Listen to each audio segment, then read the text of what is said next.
ಪರಂ ಶಾಂತಿ Kannada YouTube channel ಪರಂ ಶಾಂತಿ ಬೇಹದ್ ಜ್ಞಾನಕ್ಕೆ ಸ್ವಾಗತ. ಇಂದು ನಾವು ಸೃಷ್ಟಿ ಹೇಗೆ ಆರಂಭವಾಯಿತು, ಬೇಹದ್ನ ಡ್ರಾಮಾ ಇದನ್ನು ತಿಳಿದುಕೊಳ್ಳೋಣ. ಬೇಹದ್ ಕಲಾದ ವಿಶ್ವ ಎಷ್ಟು ವಿಶಾಲ, ಎಷ್ಟು ದೊಡ್ಡದಿದೆ ಎಂದು ನೀವು ಎಂದಾದರೂ ಯೋಚನೆ ಮಾಡಿದ್ದೀರಾ? ಬೇಹದ್ ಅಂದರೆ ಅಂತ್ಯವೇ ಇಲ್ಲದ, ಅಸೀಮ ಎಂದರ್ಥ. ಬೇಹದ್ನ ವಿಶ್ವದಲ್ಲಿ ಅನಂತಾನಂತ ಕಲಾಗಳ ಅಂದರೆ ಶಕ್ತಿಯ, ಪವರ್ನ ಬ್ರಹ್ಮಾಂಡಗಳು ಸುತ್ತುತ್ತಿವೆ.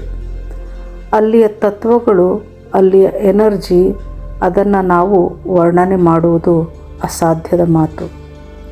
ಬೇಹದ್ ವಿಶ್ವದ ಸೃಷ್ಟಿಕರ್ತ, ಬೇಹದ್ನ ತಂದೆಯು ಈ ಒಂದು ಸಣ್ಣ ಬ್ರಹ್ಮಾಂಡಕ್ಕೆ ಏಕೆ ಬಂದಿದ್ದಾನೆ, ಯಾವ ಪರಿವರ್ತನೆಗಾಗಿ ಬಂದಿದ್ದಾನೆ ಎಂಬುದನ್ನು ತಿಳಿದುಕೊಳ್ಬೇಕು. ಬನ್ನಿ, ಈ ಬೇಹದ್ನ ಡ್ರಾಮಾ ಏನು ಎಂಬುದನ್ನು ನಾವು ತಿಳಿದುಕೊಳ್ಳೋಣ. ಬೇಹದ್ ವಿಶ್ವದ ಸೃಷ್ಟಿಕರ್ತ, ಸರ್ವೋಚ್ಚ ಪರಮಪಿತ ಪರಮಾತ್ಮ, ಬೇಹದ್ ತಂದೆಯು ಇರುವಂತಹ ಸ್ಥಾನವು ಹಾಲಿನಂತೆ ಬಿಳುಪಾದ ಪರಮ ಪ್ರಕಾಶದಿಂದ ತುಂಬಿಕೊಂಡಿದೆ. ಅದನ್ನು ನಾವು ಅನುಭವಕ್ಕೆ ತಂದುಕೊಳ್ಳಬಹುದು ಅಷ್ಟೇ ಹೊರತು ಕಾಣಲು ಸಾಧ್ಯವಿಲ್ಲ. ಬೇಹದ್ನ ತಂದೆಯ ಅಂಶ ಮಾತ್ರದ ಶಕ್ತಿಯಿಂದ ಎಲ್ಲ ಬ್ರಹ್ಮಾಂಡಗಳು ಸೃಷ್ಟಿಯಾದವು. ಮೊಟ್ಟ ಮೊದಲು ತಂದೆಯ ಒಂದು ಸಂಕಲ್ಪ ಮಾತ್ರದಿಂದ ಅನಂತಾನಂತ ಪವರ್ನ ಆತ್ಮಗಳು ಸೃಷ್ಟಿಯಾದವು.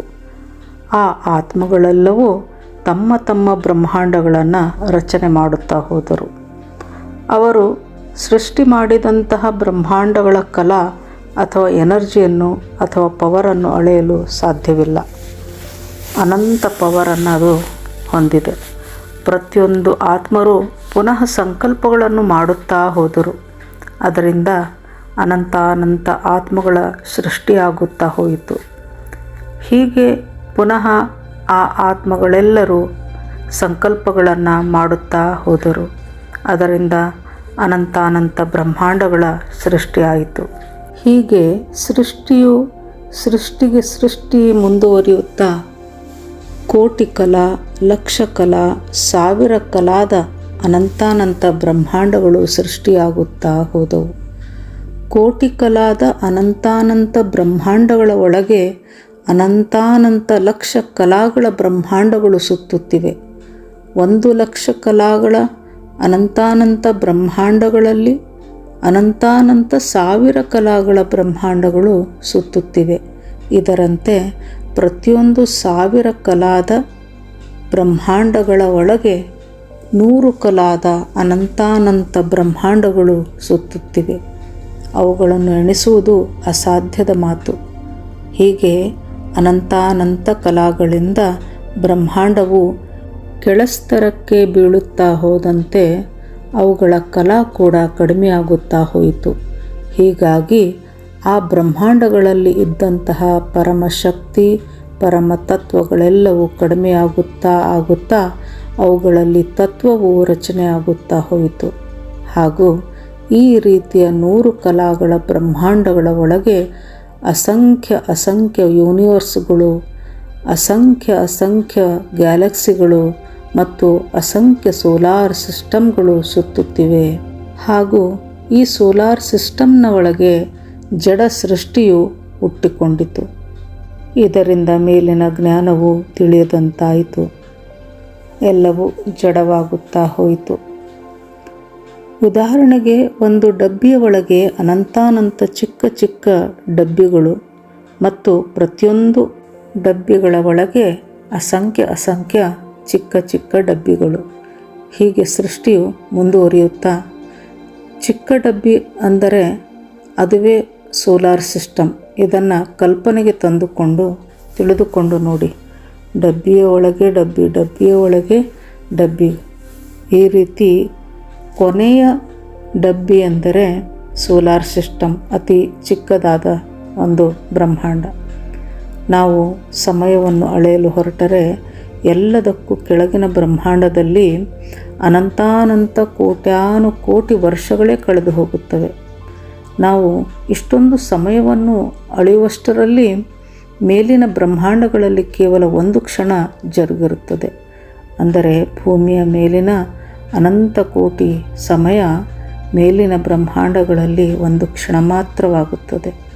ಹೀಗೆ ಈ ಕಡಿಮೆ ಕಾಲದ ಬ್ರಹ್ಮಾಂಡಗಳು ಸೃಷ್ಟಿಯಾಗುತ್ತಾ ಸೃಷ್ಟಿಯು ಕೆಳಸ್ತರಕ್ಕೆ ಬೀಳುತ್ತಾ ಹೋದಾಗ ಮೇಲೆ ಇರುವಂತಹ ಪರಮಪಿತ ಪರಮಾತ್ಮನಿಗೆ ಅಲ್ಲಿ ಕೇವಲ ಒಂದು ಕ್ಷಣದಲ್ಲಿನ ಟ್ರಿಲಿಯನ್ ಭಾಗಕ್ಕೂ ಕಡಿಮೆ ಸಮಯ ಆಗಿರುತ್ತದೆ. ಅಂದರೆ ಈ ಭೂಮಿಯ ಮೇಲೆ ಅದೆಷ್ಟೋ ಕೋಟ್ಯಾನುಕೋಟಿ ಟ್ರಿಲಿಯನ್ ಗಟ್ಟಲೆ ಸಮಯ ಆದಾಗ ಮೇಲೆ ಆ ಪರಮಪಿತ ಪರಮಾತ್ಮನಿರುವಂತಹ ಬೇಹದನ ಜಗತ್ತಿನಲ್ಲಿ ಆಗುವಂತಹ ಸಮಯ ಒಂದು ಕ್ಷಣವನ್ನು ಟ್ರಿಲಿಯನ್ ಭಾಗಗಳಲ್ಲಿ ಭಾಗಿಸಿದಾಗ ಬರುವಂತಹ ಆ ಅಂಶ ಮಾತ್ರದ ಕ್ಷಣ ಅಲ್ಲಿ ಜರುಗಿರುತ್ತದೆ ಅಷ್ಟೆ. ಆಗ ಪರಮಪಿತ ಪರಮೇಶ್ವರನು ತನ್ನ ದಿವ್ಯ ದೃಷ್ಟಿಯಿಂದ ಕೆಳಗಿನ ಬ್ರಹ್ಮಾಂಡವನ್ನು ನೋಡುತ್ತಾನೆ. ಪರಮಪಿತನಿಗೆ ಆಗ ಒಂದು ಕಪ್ಪು ಚುಕ್ಕೆ ಕಾಣಿಸಿಕೊಳ್ಳುತ್ತದೆ. ಅಂದರೆ ಅದರಲ್ಲಿ ಪರಮತತ್ವ ಪರಮಶಕ್ತಿಯು ಬಹಳ ಕಡಿಮೆ ಇತ್ತು, ಅತಿ ಅಲ್ಪ ಪ್ರಮಾಣದಲ್ಲಿ ಇತ್ತು ಎಂದು ಹೇಳಬಹುದು. ಹೀಗಾಗಿ ಪರಮಪಿತನಿಗೆ ಬ್ಲ್ಯಾಕ್ ಡಾಟ್ ಒಂದು ಕಾಣಿಸಿಕೊಳ್ಳುತ್ತದೆ. ಅಂದರೆ ಪರಮತತ್ವ ಪರಮಶಕ್ತಿಯೇ ಇಲ್ಲದಂತಹ ಎಳ್ಳಷ್ಟೂ ಇಲ್ಲದಂತಹ ಅತಿ ಕಡಿಮೆ ಎಂದರ್ಥ. ಅತಿ ಕಡಿಮೆ ಪರಮಶಕ್ತಿ ಉಳ್ಳಂತಹ ಒಂದು ಕಪ್ಪು ಚುಕ್ಕೆ ಕಾಣಿಸಿಕೊಳ್ಳುತ್ತದೆ. ಆಗ ತಂದೆಯು ಇದೇಕೆ ಹೀಗೆ ಆಯಿತು ಎಂದು ಯೋಚಿಸುತ್ತಾನೆ. ಈ ಗೊಂದಲವನ್ನು ತಿಳಿದುಕೊಳ್ಳಲೆಂದು ಸ್ವತಃ ಪರಮಪಿತನೇ ಕೆಳಗಿನ ಬ್ರಹ್ಮಾಂಡಗಳ ಸೃಷ್ಟಿಕರ್ತರಿಂದ ಕಾರಣವನ್ನು ಕೇಳಿ ಮಾಹಿತಿಯನ್ನು ಕಳುಹಿಸುವಂತೆ ತಿಳಿಸುತ್ತಾನೆ.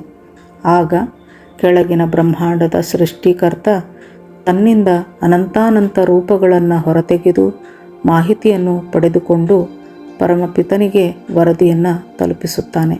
ಆದರೆ ಬೇಹದ್ದಿನ ತಂದೆಗೆ ಇದರಿಂದ ಸಮಾಧಾನವಾಗಲಿಲ್ಲ. ಆಗ ತಂದೆಯು ತಾನೇ ಸ್ವತಃ ಅಲ್ಲಿಗೆ ಹೋಗಿ ತಿಳಿದುಕೊಳ್ಳಬೇಕು ಎಂದು ನಿರ್ಧರಿಸುತ್ತಾನೆ.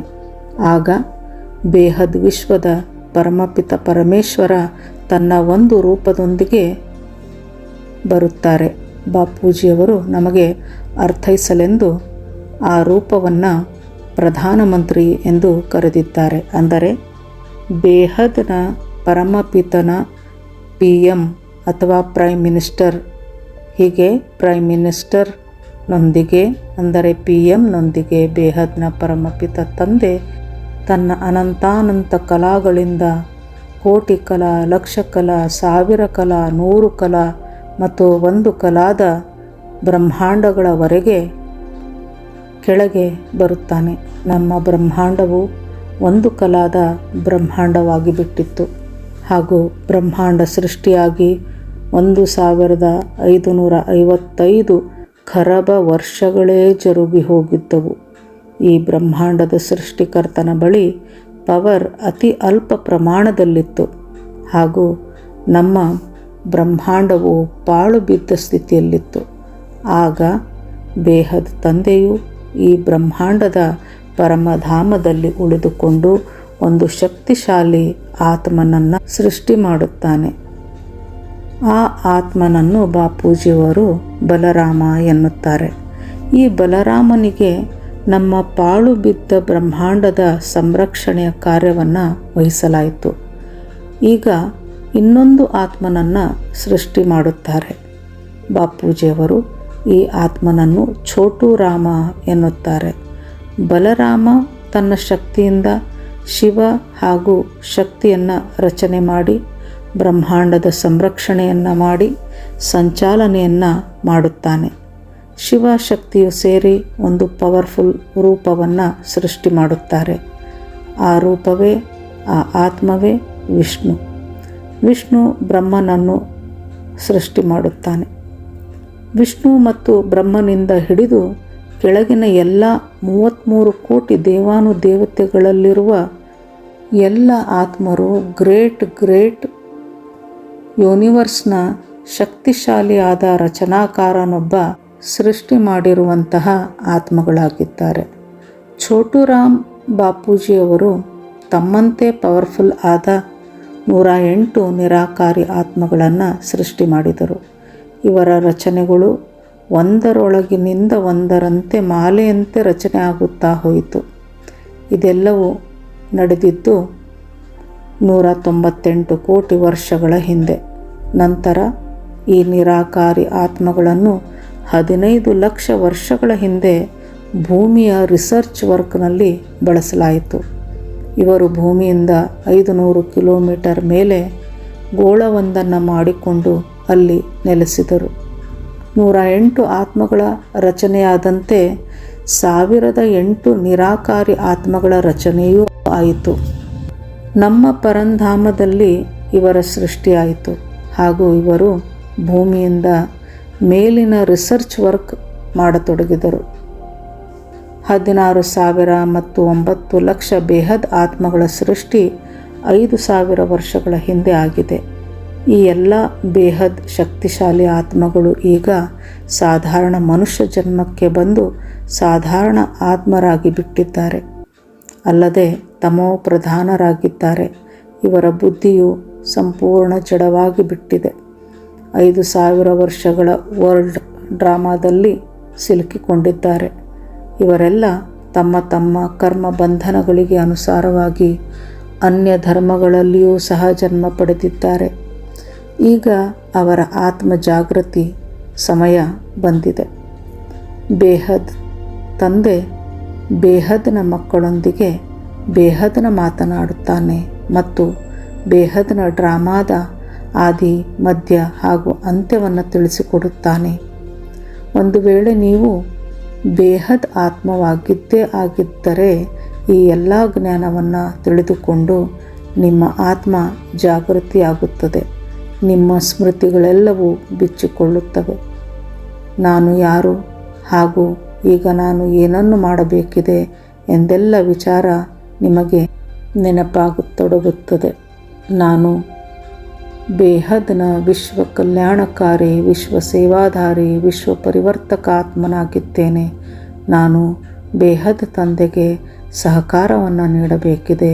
ಇದುವೇ ನನ್ನ ಪರಮ ಕರ್ತವ್ಯವಾಗಿದೆ ಎಂಬುದು ನಿಮಗೆ ಅರಿವಾಗುತ್ತದೆ. ಹಾಗಾದರೆ ಬನ್ನಿ, ನಾವೆಲ್ಲರೂ ಸೇರಿ ವಿಶ್ವದಲ್ಲಿ ಪರಮ ಶಾಂತಿಯ ವೈಬ್ರೇಷನ್ನಿಂದ ತತ್ವಗಳ ಪರಿವರ್ತನೆಯನ್ನು ಪರಮ ತತ್ವಗಳಲ್ಲಿ ಪರಿವರ್ತಿಸಿ ಪರಮ ಪ್ರಕಾಶದಲ್ಲಿ ಎಲ್ಲವನ್ನು ಪರಿವರ್ತನೆ ಮಾಡಲೆಂದೇ ಬೇಹದ್ನ ತಂದೆಗೆ ಸಹಕಾರವನ್ನು ನೀಡೋಣ. ಪರಿವರ್ತನೆಯ ಕಾರ್ಯದಲ್ಲಿ ಸಹಭಾಗಿಗಳಾಗೋಣ. ಪರಂ ಶಾಂತಿ. ಬೇಹದ್ ಕಿ ಪರಂ ಶಾಂತಿ.